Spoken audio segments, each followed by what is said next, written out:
Fala pessoal, Alisson falando e hoje a gente vai bater um papo com o Victor Ramos, fundador da VegPet, uma loja de produtos ecologicamente corretos e veganos e também produtos vegetarianos para pets, né, para cães e gatos. O nosso papo aqui foi bastante esclarecedor sobre várias questões aí que envolvem essa treta sobre se cães e gatos podem ou não viver, né, com a base de alimentos de origem vegetal, né, porque cães e gatos são tipificados como animais fisiologicamente carnívoros, embora na maioria das vezes as pessoas tendam a aceitar que cães podem sim comer vegetais tranquilamente, mas isso para gatos já é mais polêmico. Enfim, a gente vai passar por essas questões e outras nessa nossa conversa aqui, então eu espero que vocês gostem bastante, já deixe sua curtida, comentários, enfim, é isso, bora pro papo. Victor, te apresenta pra galera aí, por favor, me explica de onde é que tu surgiu com essa ideia de ração vegana, de loja para pet online? Como é que é? Tu é há 11 anos vegetariano? Conta melhor sobre quem é essa pessoa que nos fala agora.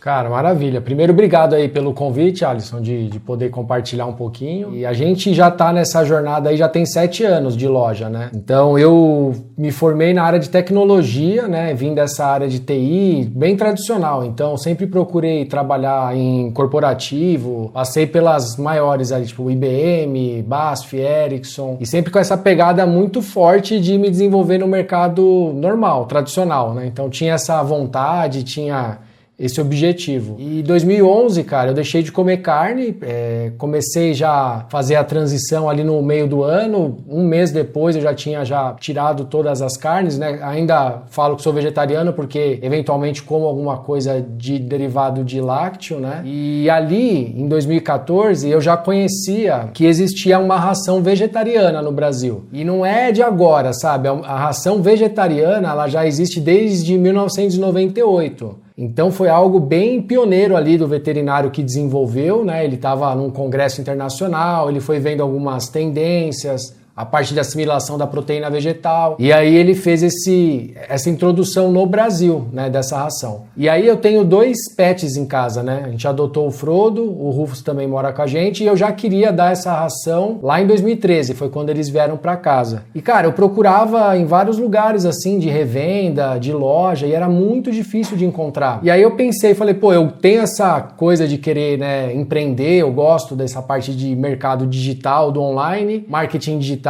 tudo isso, e aí eu falei, vou colocar uma página, né, simples online ali para ver se mais pessoas também têm interesse, né, pela ração. E aí, cara, 2014 foi toda essa luta, assim, a gente saía aqui de São Paulo, né, a gente tá na capital, pegava o carro e a gente ia até o interior de São Paulo, pegava essas rações, eu botava tudo no carro, trazia pro apartamento, empilhava toda a ração, cara. E eu falei, se alguém mais quiser, né, tiver procurando uma ração desse tipo, a gente vai oferecer, né, através do e-commerce, porque dá para entregar o Brasil inteiro. E foi assim que começou. A gente começou bem devagarinho, fazia ali 4, 5 pedidos por mês, né, no começo. E aí a coisa foi ganhando tração, o pessoal foi comprando, foi dando feedback positivo das rações. E aí a gente foi aumentando, assim, a parte de mix de produto do e-commerce. Então a gente colocou biscoito, a gente colocou produto de higiene que não fosse testado em animal. E aí a gente criou a VegPet, que é essa loja focada, né, em produto vegetariano e vegano para pet. E a tese nossa é que todos os produtos ali de alimentação sejam base vegetal. Ainda assim, até hoje, as pessoas não conhecem que existe ração vegetariana e ração vegana. E mesmo aquelas que conhecem, tem muita dúvida, sabe? Porque eles fazem uma associação de, o gato é carnívoro, então como é que ele pode se alimentar, né, de um alimento base vegetal? E aí de uns tempos pra cá, a gente tá fazendo mais conteúdo, sabe? Aparecendo mais, aceitando o convite para participar e mostrar pro pessoal que hoje já tem tecnologia suficiente para esse tipo de alimento, né? Aí foi essa jornada, 2014 até 2018 a gente revendia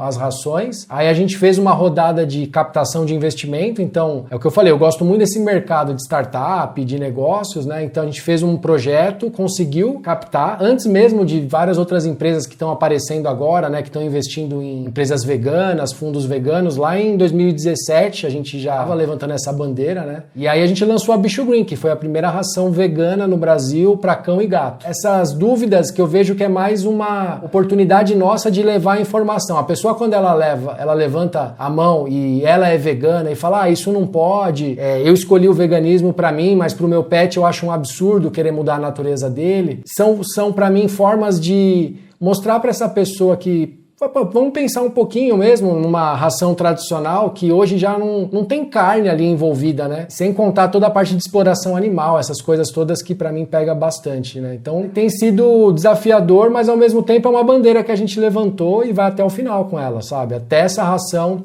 ficar muito conhecida, ter bastante volume e a gente conseguir comercializar ela. Sim.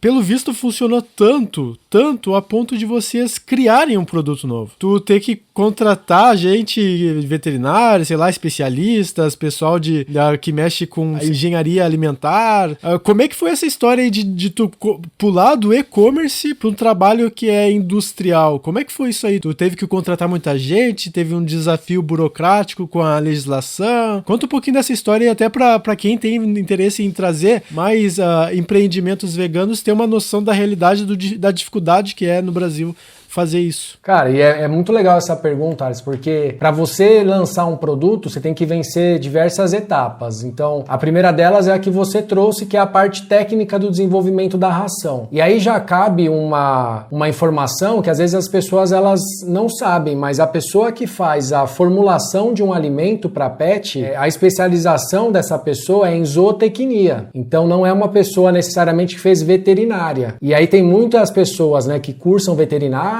e aí elas às vezes opinam em relação à nutrição e não necessariamente é a mesma formação. Então tem a pessoa que fez a zootecnia e ela é responsável por equilibrar toda a parte de macros e micronutrientes. Então macronutrientes, a gente está falando de proteína, a gente está falando de carboidrato, a gente está falando da parte energética, né? Aí tem os micronutrientes e aí tem as vitaminas, tem os minerais. Então o que eles precisam fazer? Primeiro um estudo muito completo, internacional, inclusive, né, tem ração vegana nos Estados Unidos, na Alemanha, na Inglaterra, na Itália. Então, é uma oferta já conhecida fora do Brasil e a gente fez esse estudo. Primeiro você pega um panorama geral ali das formulações, aí você tem que fazer uma adequação, né, nutricional para os ingredientes que a gente encontra aqui no Brasil e alguns outros a gente tem que trazer de fora, né, fazer a importação. E a base disso tudo, cara, existe como se fosse uma agência que é um mapa. É o Ministério da Agricultura e Pecuária, a gente está debaixo deles e eles que determinam ali as regras e os níveis de garantia da ração. Então, além de você ter que fazer todo esse desenvolvimento, investir para fazer pesquisa e estudo, existe esse ministério que vai credenciar aquela formulação e ela toda está balizada em manuais que são o NRC, que é um manual técnico, tem os outros manuais que nos Estados Unidos eles usam para fazer a formulação, na Europa. Então você pega todo esse conhecimento, né? A pessoa lá é uma mestre em nutrição animal, ela desenvolve aquela formulação e aí tem que quebrar muito cabeça, porque imagina que uma ração vegana, ela vai concorrer com uma ração tradicional com base de proteína animal e aí eles vão usar uns palatabilizantes muito agressivos de origem animal. Então, fígado, coisas que para o pet vai despertar o interesse pelo alimento. E aí, na gente, do nosso lado, a gente tem que usar muita tecnologia para pegar essas proteínas vegetais, às vezes fazer um aquecimento diferenciado ou fazer algum processamento nesse alimento para que a gente consiga chegar próximo do que é um alimento à base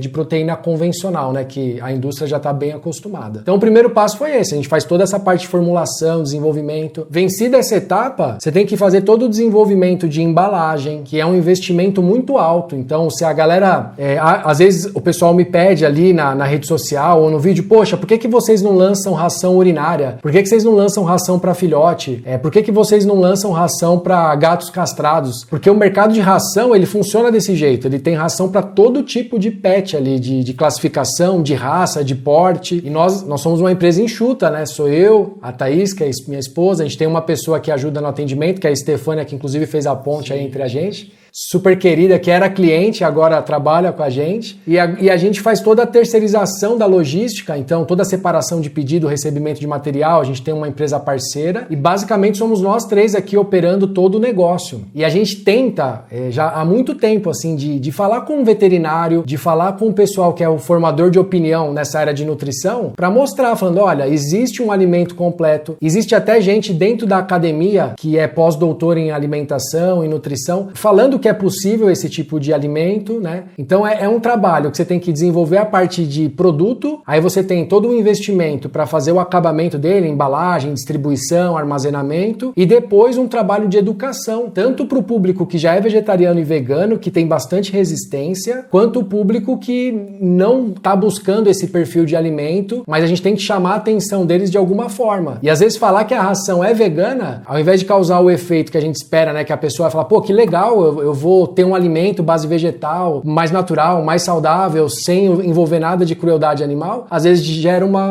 um efeito reverso, assim. Isso eu também busco entender, até com o público nosso, assim. Pô, a gente não tá jogando o mesmo jogo ali de preservar as vidas, diminuir a parte do consumo de proteína animal. Eu também quero entender o porquê que existe tanta resistência, sabe, na transição desse tipo de alimento. Pois é. Isso aí é uma resistência que eu vejo bastante presente dentro do próprio público vegano. E realmente, como tu falou no começo e tá comentando agora, existem muitos veganos que acreditam que o veganismo deve se limitar às escolhas pessoais do vegano indivíduo humano. E, de certa forma, a gente não deveria mexer com a natureza de outros animais. E aí que entra essa grande questão, né? Até que ponto a gente pode dizer que alguma ração é natural? E se não existe ração natural, existe alguma alimentação natural para os nossos pets hoje em dia? Tu falou recentemente sobre isso no vídeo que tu fala sobre os achados lá da doutora Flávia Saad, né, numa palestra. Eu queria que tu falasse um pouco aqui também sobre essa questão de alimentação natural, que se existe alguma ração natural ou se de fato tem alguma alimentação que os donos, pais de pets, eles deveriam misturar arroz com carne, sei lá, tem gente que faz isso, né? Sim, sim. Não, e é legal também, porque é um ponto que até a doutora Flávia Saad, ela é uma das maiores especialistas em nutrição animal do Brasil hoje. Ela não é vegetariana nem vegana e ela sempre coloca que ela nem simpatiza tanto com essa parte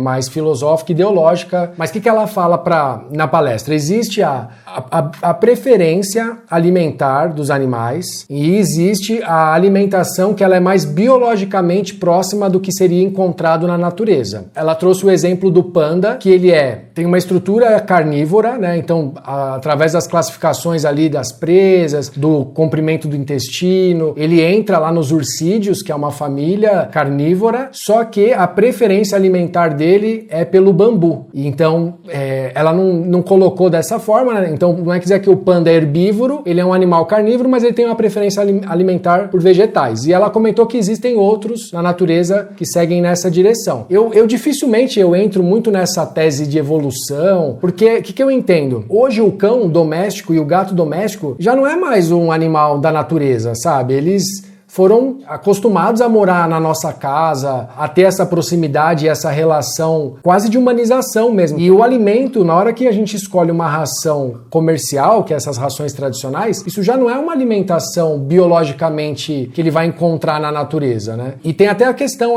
de cães que se você deixar ele na natureza, ele não consegue nem fazer a reprodução mais, porque eles foram fazendo tanta seleção genética ao longo dos anos, que se você coloca uma determinada raça na natureza, vai acontecer dele morrer em pouco tempo ali, porque ele nem sabe se comportar. Ele não vai conseguir abater uma presa e abrir o estômago para comer as vísceras, sabe? É uma coisa que não faz nem sentido na minha cabeça de fazer essas comparações. Eu não entendo que a gente esteja mudando a natureza. Não é nem a proposta da VegPet, nem da Bicho Green, muito menos a minha. Eu não quero converter os pets ao veganismo. Eu não quero que os cachorros e os gatos sejam veganos. A minha missão com a empresa, com o projeto cara, eu vou desenvolver um produto de uma qualidade super premium para que as pessoas que tenham uma sensibilidade maior com a causa animal possam dar algo que é seguro, completo e balanceado, sem nada que seja oriundo de uma proteína animal. Não preciso abater um frango, um porco ou nada disso para servir de alimento pro meu pet. Então, assim, essa é a linha que eu acredito muito. E outra que eu também acho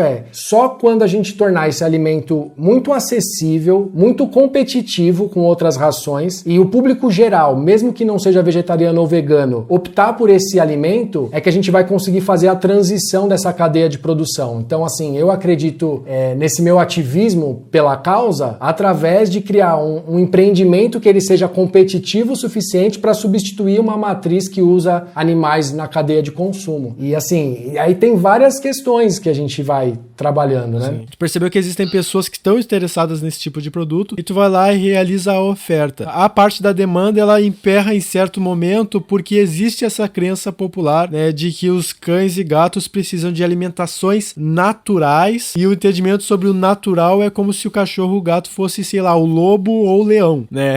Quando a comparação com esses outros animais, com esses esse felino como o leão, né? Esse canídeo como o lobo, animais que são selvagens, essa comparação deve parar aí, ó. Sai do doméstico pro selvagem, acabou, né? Não é à toa que quando a gente fala de gatos selvagens, a gente tem um termo para eles que não é nem selvagens, são gatos ferais. São gatos que são domésticos, mas perdeu-se o controle social sobre eles porque não faz castração, não tem algum tipo de, talvez, controle em termos sanitários ali, de esses animais estarem indo pra lá e pra cá. Daqui a pouco eles estão predando os animais menores, como os passarinhos, ratos ou o que for, e eles começam a ser tidos como feras na sociedade. São ferais, como tá ocorrendo no Canadá, na Austrália, se eu não me engano, e eles têm caça liberada pra matar esses gatos ferais, que são, muitas vezes, gatos domésticos de pessoas que não estão mais achando porque o gato sumiu no meio do mato, sabe? E aí a legislação permite que alguém casse o teu gato doméstico perdido, sabe? Então, o que a gente vê aqui é que a domesticação, ela deixa essa questão do animal selvagem, essa questão do animal na natureza, totalmente alienígena frente à realidade. A realidade é que esses animais não são selvagens e quando eles se aproximam de ser selvagens, a gente trata eles como pragas e tenta caçar e matar eles, né? Como, por exemplo, o javaporco, que foi importado aqui para o Brasil para ser um animal doméstico de corte para alimentação. De repente, ele virou um animal feral que não tem mais controle social e agora está liberado caçar. Me parece claro que a domesticação desses animais, cães e gatos, ela deixa impossível a gente sequer acreditar que uma alimentação natural da natureza, ela faça sentido para um animal doméstico. Até porque essa alimentação natural da natureza, ela não faz sentido nem para o animal de corte que as pessoas estão matando, pagando para que sejam mortos para virar alimento para elas mesmas. Esses animais que a gente come, eles não recebem alimentação natural. E não há nada de natural na gente comer esses animais. Me parece um duplo padrão moral aqui que não é realista, sabe? Existe, né, nesse gancho assim do natural, da adaptação, da evolução, esse ponto da alimentação. Vamos pensar então que você preparar o alimento do seu pet na sua casa seja o mais próximo do que ele encontraria na natureza, o mais biologicamente indicado, né? E até a doutora Flávia comentando lá naquela palestra, as vitaminas, né, que elas estão presentes ali na ração comercial, na ração seca, elas são extremamente voláteis. Então imagina, eu como tutor, na melhor das intenções, eu vou preparar o alimento do meu cão. E aí eu faço a mistura, coloco ali o arroz, eu coloco uma fonte de proteína. Se eu não tiver um conhecimento avançado de nutrição, fatalmente eu vou deixar alguma vitamina ou algum outro mineral ou algum outro ingrediente que ele é extremamente sensível ao calor de fora da dieta do meu pet. Porque só de você colocar ali no forno e aquecer, você vai precisar repor depois, principalmente as vitaminas e alguns aminoácidos, que eles são essenciais. E isso, às vezes você está na melhor das intenções, preparando o alimento e, na verdade, você está deixando defasado, porque se ele tivesse na natureza e ele tivesse predando ali o animal, ele ia consumir tudo aquilo na temperatura ambiente, né? Não estaria quente. Então é o que eu falo também pro pessoal, falar, legal, você quer preparar a comida, você quer fazer o balanceamento, é possível, mas vai requerer ali um estudo, um aprofundamento de nutrição. Nesse ponto também, eu acho que até eu como consumidor, cara, eu nunca me aprofundei tanto como agora, porque eu tenho um produto, eu tenho que conhecer de formulação, de nutrição. Então, as pessoas hoje que elas escolhem um alimento, elas vão muito pela indicação do veterinário, ou elas vão pela indicação, às vezes, se ela comprou aquele cão ou o gato, o canil já vai indicar uma ração e vai falar para dar aquele alimento. E essas indicações não necessariamente são as melhores alimentações. Pode ser uma força comercial que consiga fazer uma parceria com aquele veterinário, com aquela pessoa profissional, que vai indicar a marca X ao invés da marca Y. E nós, como consumidores, é muito difícil de você conseguir reunir informação suficiente para olhar no rótulo da ração e falar, pô, esse alimento é muito melhor, ou esse alimento aqui, ele é mais marketing do que qualidade. E aí um dos papéis que eu tenho tentado trazer é traduzir esse lance de micros e macros, essa parte muito técnica, para as pessoas conseguirem comparar um alimento e um outro e tomar a decisão, sabe? Falar, pô, esse alimento aqui, ele é completo, ele é balanceado, ele é base vegetal e não precisa de suplementação, não vai ter falta no longo prazo, e ter segurança na transição da ração vegana, sabe? A gente tá colocando tudo que a gente tem disponível, né, dentro da nossa limitação atual, mas gerar conteúdo, falar com veterinário e até quem é contrário, sabe? Eu sempre pergunto, falo, ó, se tiver alguém aqui que é veterinária ou é contrário à alimentação, poxa, me fala um ingrediente que falta num alimento vegano. Não só que, ele precisa da proteína animal. Ele é animal carnívoro, mas fala, pô, o que falta? Qual é o ingrediente que falta nessa alimentação? Porque não falta, sabe? Ou tá sintetizado ou tá a partir da proteína vegetal. Sim, e essa é uma coisa que as pessoas podem utilizar como argumento, né? Mas é sintético, não é natural, não é retirado da origem do que a natureza cria ali, tem que levar para o laboratório para sintetizar. Muitas pessoas vão martelar e parece que esse é o principal argumento contra qualquer tipo de alimentação industrializada, alimentação laboratorial, alimentação que se baseia em tecnologia de ponta para ser feita, né? E, inclusive, a bem da verdade, se tu compra um saco de sal, o sal no Brasil é iodado, né? Teve um processo ali industrial, tecnológico para te ter o sal na tua cozinha. Tudo que a gente come tem esse processo aí de os nossos alimentos são enriquecidos com isso, sei lá, a fermentação, a farinha de trigo enriquecida com ferro e ácido fólico. Sabe, a bem da verdade, nós, enquanto humanos, já aceitamos que é uma boa a gente envolver processos laboratoriais e industriais com os nossos alimentos. Nós consumimos esses alimentos, até mesmo alguns integrais vão ter esse processo neles, né, durante a fabricação, mas chega nos pets ali, de repente, o argumento de que a natureza, o que a natureza dá é o que deve ser utilizado, é o que deve ser buscado, esse argumento ganha força, e aí que nós da filosofia, a gente pensa assim, cara, qual é o sentido disso tudo? Isso aqui é aquilo que a gente chama de falácia naturalista. É como o Anny Madruga perguntou aqui, ó, se os humanos fossem naturalmente carnívoros, então o veganismo não faria sentido? A ética deve ser baseada no que é natural, né? Ou seja, já que é natural a gente consumir de determinada forma, tem que ser assim, já que, por exemplo, é natural que tu morra de câncer com algum tipo de processo aí de metástase, né? Tu não pode intervir com plano de saúde, com informações médicas, com equipe cirúrgica. É natural que os gatos ferais se reproduzam loucamente, e aí depois é natural também que eles tenham que ser caçados, porque na natureza o equilíbrio ambiental e ecossistêmico é a caça. Tá, mas não tem uma opção melhor do que tu sair caçando os gatos ferais? Talvez, quem sabe, castração? Castração não é natural. Então a castração não deve ser utilizada nos nossos pets. Os veganos que dizem que a alimentação tem que ser natural para os pets, eles devem ser automaticamente contrários à castração, já que ela não é natural. Então me parece que a velha desculpinha esfarrapada de sempre que nós veganos costumamos lidar quando alguém vem e diz, mas se tu não comer carne, leite e ovos, tu não vai estar respeitando a tua natureza de onívoro. Quando a gente vai ver lá um animal fisiologicamente carnívoro como o panda, adorando bambu e nem querendo saber de carne. Já foram cerca de 80 hipopótamos documentados, né? 80 hipopótamos, que são animais fisiologicamente herbívoros, né? Já foram documentados comendo carne. A gente vê que a natureza, essa coisa aí de ter a fisiologia carnívora, onívora, herbívora, isso não diz muita coisa no final do dia, né? Porque a própria natureza, ela consegue se adaptar para alimentos naturais, né, de origem animal ou vegetal que está lá dado no mundo. Animais que são carnívoros, onívoros ou herbívoros, eles conseguirem se adaptar de alguma forma em alguma situação de necessidade. Ocorre que no mundo humano a gente consegue manipular essa alimentação e fazer ela servir aos nossos próprios propósitos, fazer ela servir inclusive ao mundo que a gente deseja como ele seja. Então me parece que a pessoa que ela é totalmente contrária a uma alimentação artificial porque não é natural, não é que ela tem problema com as coisas artificiais, senão ela nem vivia em sociedade, ela não estava na internet. O problema dela é que ela não compactua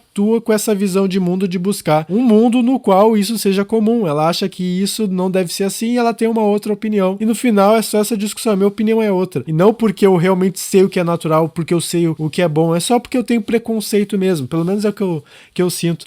Tu não consegue sentir alguma coisa assim nesse tipo de discussão que, em geral, a pessoa que vem falar isso não é natural, em geral, essa pessoa tende a ser preconceituosa e nada além disso? Alisson, por exemplo, você trouxe esse ponto, né? Pegar uma pessoa que é vegetariana ou vegana e aí ela vai numa consulta com a profissional nutricionista e aí ela fala, você tem que comer carne por causa dos seus caninos, né? E aí a pessoa automaticamente vai falar, que absurdo, né? Hoje já é completamente possível, eu sei que eu posso me alimentar estritamente de uma dieta base de planta que eu vou estar saudável e vou estar bem. Só que essa mesma pessoa, quando confrontada com uma alimentação vegana pro pet, ela vai usar essa mesma argumentação mesmo. Ela vai falar, não, eles são carnívoros, Aí você fala, poxa, não sei se preconceito ou falta de informação mesmo, porque até então, quem que ficava levantando essa bandeira, né? Da possibilidade de ter uma ração vegana para cão e para gato. A gente começou esse mercado mais forte de divulgação em 2014. Existia a Free Dog, cara, mas a Free Dog não era conhecida. Era um nicho muito específico. E a gente começou a fazer publicidade, fazer anúncio lá no Facebook, no Instagram, divulgar. E aí levava uma enxurrada de porrada. E aí a gente ficava mal, ficava triste. Aí hoje já é o que eu falei. Não importa se falam bem ou se criticam, o importante é que falem a respeito, porque aquela pessoa que tem algum preconceito ou falta de informação, eventualmente ela vai esbarrar com algum conteúdo para falar, olha, ele precisa, não é da proteína animal, ele vai precisar de um conjunto de aminoácidos essenciais e outros aminoácidos que ele vai produzir, o metabolismo vai conseguir produzir, e esses essenciais você pode extraí-los tanto de fontes animais, fontes vegetais ou sintetizar. Aí a pessoa vai falar, mas aí não é natural. E aí você já deu todos os ganchos possíveis. Hoje não existe esse ponto, né? Eu penso que para ter uma alimentação natural até a gente vai ter que ir para uma alimentação crudívora, né? Algo mais nessa linha e eu não tenho essa pretensão, sabe? O que eu quero é dar um alimento, fazer os exames e ver que meus pets estão seguros. Cara, isso para mim basta, sabe? Porque aí tem uma outra discussão que eu vou trazer, que é muito comum aparecer nas redes para nós, que é a questão da transgenia. E eu até vi no post que teve uma pessoa que até marcou alguns perfis falando, olha, fala com esse aqui, com esse perfil que eles fazem milho orgânico. Só que as pessoas talvez não conheçam. Quando a gente está falando de escala industrial, hoje a gente está girando aí, 8 toneladas de produto por mês, que é muito pouco para ração, mas é relevante por ser um nicho. Cara, não tenho como comprar uma saca de milho de um produtor mais artesanal, que vai ter uma produção orgânica. E mesmo que a produção não seja tão artesanal, que ela tenha uma escala industrial orgânica, o custo disso é elevadíssimo ainda. Então imagina nós aqui para decidir isso. Se a gente faz uma ração orgânica, o custo dela, cara, vai ficar muito fora do que é possível pra gente como consumidor. Hoje, a ração vegana da Bicho Green, ela equivale a uma ração super premium. E o preço de venda dela é comparado a essas outras rações super premium. E a gente recebe bastante solicitação, tem que ser mais barato, tem que abaixar o preço, é vegano, não pode ser caro. E eu entendo, sabe, a frustração, só que eu sou muito transparente, sabe? Pra gente fazer um produto de entrada e conseguir atender mais pessoas, eu ia ter que abrir mão de qualidade da formulação. E aí imagina, você já tá lançando um produto que é inovador, que ele já tem uma crítica natural. Cara, eu não posso dar essa bandeira de abaixar, por mais que seja um nível estabelecido por esses manuais técnicos, eu não vou correr o risco de colocar algo que possa deixar a desejar ali, né, na nutrição deles. Então, assim, a gente teve que optar por usar milho transgênico, a soja transgênica, para trazer esse processo mais industrial, elevar o nível nutricional e colocar ela como super premium. Então, assim, resumindo ali, para a pessoa que quer esse alimento natural, ela quer o alimento orgânico, o alimento perfeito na visão dela, dificilmente ela ia conseguir comprar. Ia chegar a R$300, 7 quilos de ração e fica inviável. E a proposta é o quê? tirar o animal da equação, sabe? Na minha cabeça é assim, ó, a gente tá em 2021. Cara, eu não aceito que você não considere pegar um alimento que não use outro animal como fonte de alimento pro seu pet, sabe? A pessoa que tem pet, ela tem carinho, ela tem afeto, ela gosta do cão, do gato, só que ela não tá fazendo a conexão da onde que vem a ração que ela fornece. Então, o nosso papel é esse, sabe? E aí vai ter gente que vai querer o natural, vai ter gente que quer o orgânico, tem gente que não vai aceitar o transgênico e não dá pra agradar todo mundo, sabe? E aí como que eu tô vendo esse mercado hoje? Cara, o mercado de planta para humano tá crescendo muito, assim, fazenda do futuro, a hambúrguer da Mafrig,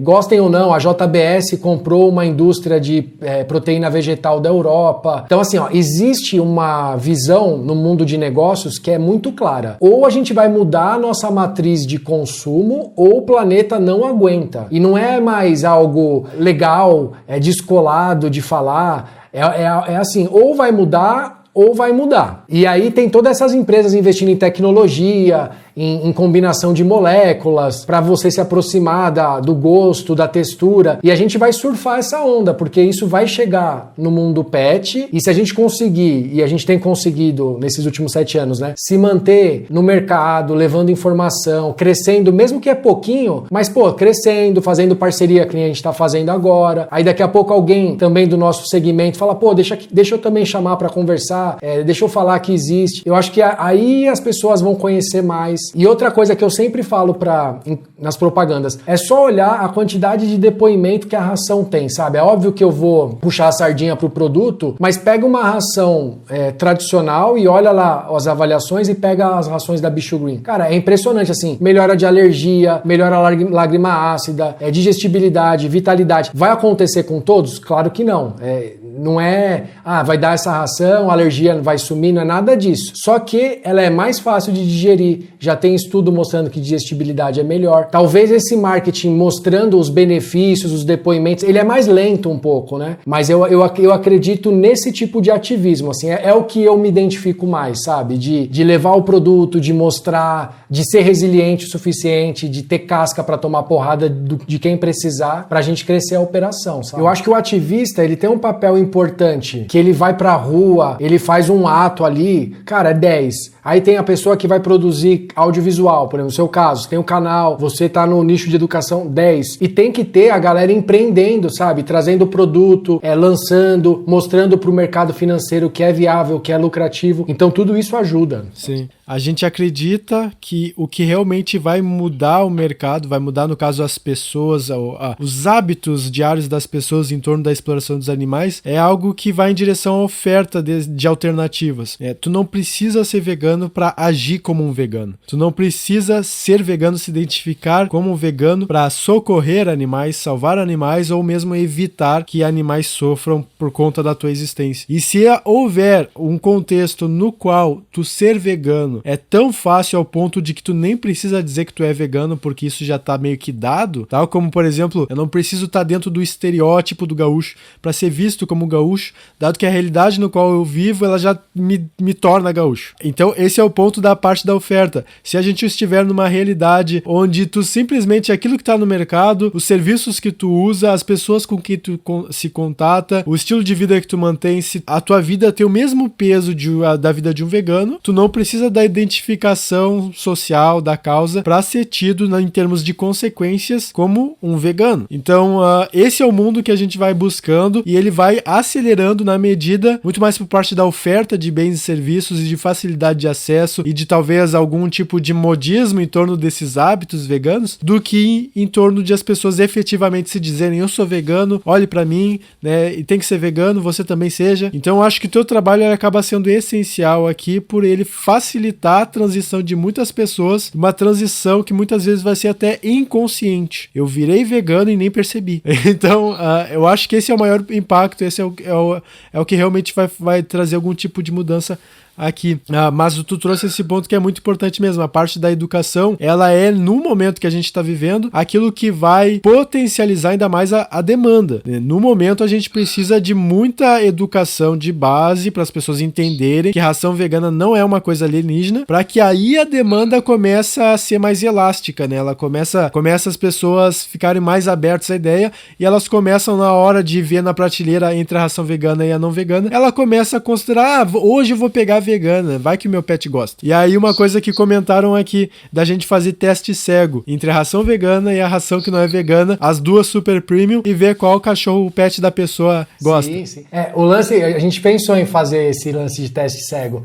É que o pet, qualquer ração, quando a gente faz a transição, ele tem uma adaptação, né? Então, poderia colocar, né, a ração vegana e a não vegana para eles escolherem, por o fato de ter que fazer essa transição gradual, pode ser que peguem, pode ser que não, vai depender mais do palatabilizante do que a qualidade do produto. Mas esse ponto que você falou, eu achei muito interessante, porque eu acho que eu nunca tinha pensado desse ângulo. Quando a gente tiver empresas fornecendo serviços e produtos a um preço competitivo, o capital entendendo que essas empresas elas são tão ou mais lucrativas do que as outras empresas, a pessoa não precisa mais usar o rótulo, ela simplesmente está dentro de um ecossistema que já é completamente descartável o uso de proteína animal em qualquer cadeia de produção ou prestação de serviço. E isso é o que eu acho que daqui 100, 200 anos a gente vai estar nessa situação e vai olhar para trás e vai achar um absurdo mesmo usar proteína animal, seja para construção de produtos ou prestação de serviço. Eu realmente penso que daqui a alguns anos a gente vai olhar com a mesma sensação quando a gente olha e a gente pensava que era normal você explorar uma outra raça por questão de cor, e hoje é um absurdo. A gente vai olhar e vai ter essa mesma relação com os animais, assim, eu falar, nossa, era um absurdo. Mas isso leva tempo, sabe? E trabalho, né? E a gente está aqui trabalhando para isso. Eu realmente acho que, pelo que eu conversei com o economista, para a gente entender essa questão de mercados veganos e como um mercado um nicho começa a se consolidar, basicamente o que a gente tem na discussão econômica é a questão dos oligopólios, né? Que é basicamente um oligopólio, é o fato de que existem muitos demandantes, muitas pessoas demandando um certo tipo de produto, mas existe apenas um grupo seleto que disponibiliza esses produtos. Esse grupo, ele é, digamos, o principal produtor e vendedor desses produtos que são demandados. O oligopólio do refrigerante. É a Coca-Cola, a Pepsi, é um oligopólio de refrigerante.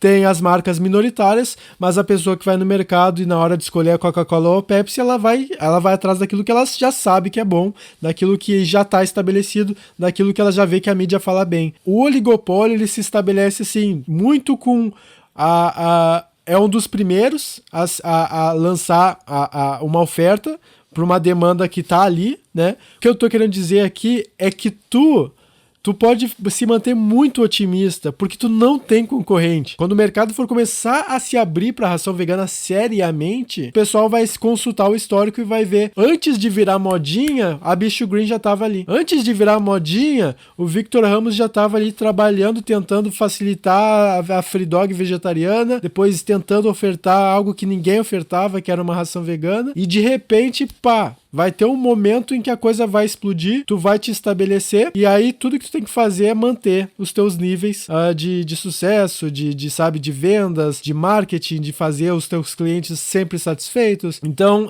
eu acho que pra VegPet, o produto ração vegana vai ser o grande estopim, assim, de um grande projeto que tu ainda nem faz ideia qual é. E o maior desafio agora é a questão da educação para que a demanda comece a ficar maior. E aí tu vai saber que a demanda tá maior quando tu vê as rações tradicionais lançando linha vegana. Aí tu vai ver que aí tu vai ter dificuldade, aí tu vai ter trabalho, né? Pra se estabelecer, aí vai começar a briga. Sim, e uma coisa, Alisson, por exemplo, é claro que a gente quer estar bem posicionado, né, e tem esse pioneirismo, tudo, mas a gente sabe também que quem normalmente é pioneiro no mercado, você desmata para outros entrarem ali, né, e conseguirem pegar uma estrada que já está desbravada. Então imagina se as rações tradicionais lançarem linhas veganas, claro que a gente vai sentir em termos de posicionamento de mercado, mas significa que mais pessoas vão consumir esse perfil de produto e no fim do do dia a missão tá cumprida também, sabe? São animais deixando de virar insumo para a ração dos outros pets. Eu quero que a VegPet e a Bicho Green cresça, lançar mais produtos, poder atender as demandas que aparecem. Só que se acontecer isso, das outras indústrias entrarem, primeiro que a gente pode revender através da VegPet essas outras marcas e depois vai criar esse mercado e beleza, sabe? É isso que você falou, a história vai estar registrada ali, a gente fez o nosso papel e vai continuar trabalhando forte para estar sempre bem posicionado, porque o nosso objetivo é ter o melhor produto possível dentro das nossas limitações atuais. Já uma indústria convencional, ela pode estar enxergando uma oportunidade de mercado para explorar aquele nicho olhando a perspectiva financeira. Não estou falando que vai lançar um produto inferior, mas ela vai querer extrair o máximo de retorno, né, daquele investimento que eles vão fazer. E na contrapartida, pelo menos até agora, a nossa visão é ter o melhor produto possível dentro da nossa estrutura atual. Então a gente vai sempre martelar essa tese, assim, sabe? De trazer outras coisas e por ser menor e mais enxuto, tem as suas vantagens também, né? Eu não vejo uma ração tradicional que a gente vai ter acesso à pessoa que fundou a empresa, conversando, tirando dúvida. E eu gosto dessa proximidade. Tu nem sabe quem é que fundou sei lá, essas aí.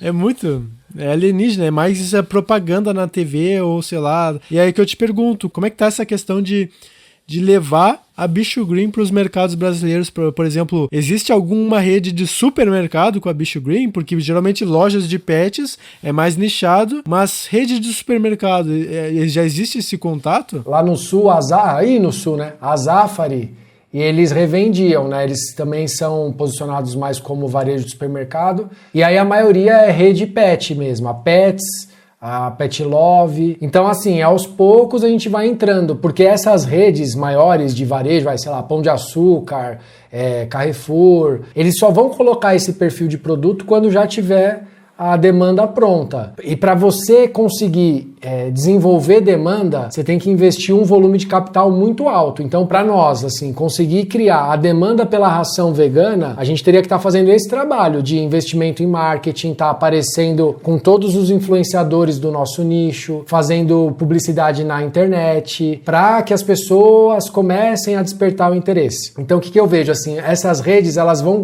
começaram com um hambúrguer de planta, outros produtos veganos. Quando eles começarem a criar os espaços, aqui tem proteína alternativa, aí eu vejo que eles possam colocar as rações. Só que aí entra um segundo desafio. Tem todo um trâmite comercial para você entrar nessas grandes redes, né? Você tem que atender vários critérios que eles pedem. E às vezes a gente quer uma estrutura ainda pequena, né? É difícil de você conseguir cumprir todas as exigências ali de margem que pedem, sabe? Então tem um outro desafio aí.